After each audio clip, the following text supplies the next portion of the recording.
start. Madam Deputy Chairman, the main question of consideration of this House is whether the increase in the passenger fares and in the freights that has been proposed by the railway minister should have the support of this House or not. I have been listening with some interest of the speeches so far made, and they are all unanimous on one point, namely that there should be no increase, particularly so far as the second class passengers are concerned.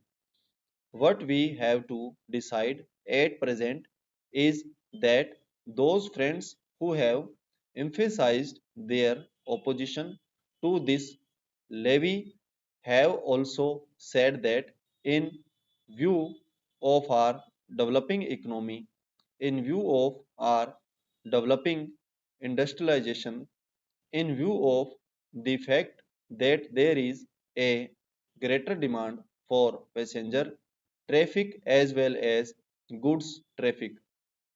We have to develop our railway system. We have to see that we increase our lines. We have also to see that we double our lines.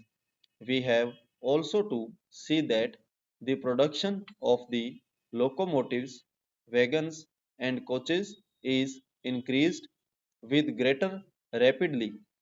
Otherwise, we will not be able to meet the demand of the developing economy. It is also agreed that according to the recommendations of the Pay Commission, we all feel that our workers, our laborers are entitled to DA, which will be to the tune of rupees 12 crores. There are no two opinions about it. It is also demanded that so far as amenities to the workers are concerned regarding their privileges and concessions or the repairs to the stock are concerned, there is very urgent need that we should see that our workers do not strain themselves.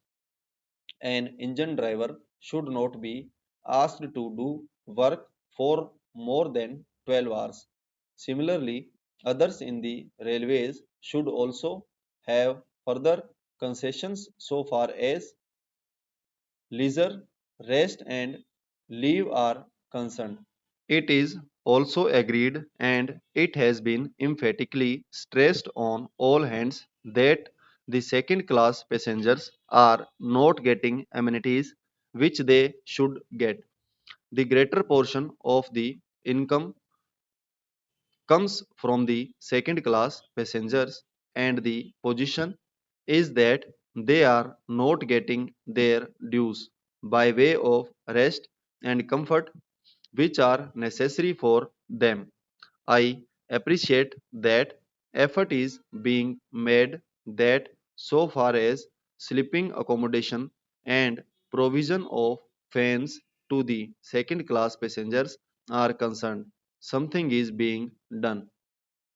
But this does not touch even the fringe of the problem, and when we see the second class passengers huddled together like cattle, not even having sufficient air to breathe in, we feel that there is something seriously wrong with our railway administration. We have also to see that the shortage that we had about the supply of wagons to the coal mines and to our steel industry is not there.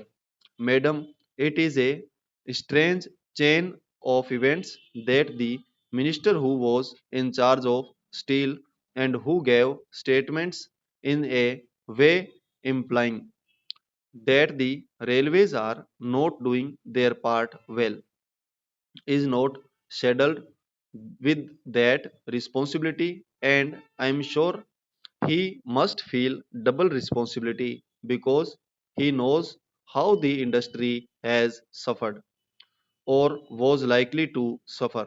As the Minister of Steel, he charged the Railway Ministry of not doing things which should have been done. So now these are the problems that we have to meet, and the question arises how to meet them. They quite understand that there could be some economy affected in administration. I could also understand that by tightening the administration and seeing that there is not much of ticketless travel, we could improve the position. I could also understand that by taking effective measures regarding the new responsibility which Parliament has placed on the shoulders of the Railway Department, namely the liability of a common carrier for goods, for which they have provided rupees 2 crores, and by having all these things in mind there could be some reduction in expenditure, but I do not think that reduction would be of a value sufficient to meet the increasing demands of the railways. That is the problem. It is true that it will be hard to increase any fare. It would be hard to increase any freight. We do realize and we do appreciate it, and as representatives of the people, we do feel every day that our people are being taxed more and more. As regards freight, madam, my own view is that so far as food articles are concerned, this proposal should be modified just as there has been a modification in the case of giving encouragement for export and in certain other respects. Similarly, I feel that so far as food articles are concerned, the proposal should be modified, and on the other things, these freights may continue as proposed. In this way, the danger that has been pointed out by honorable minister members, and to a certain extent correctly, that if the prices of food articles go up, that would create difficulty, would be avoided. Stop.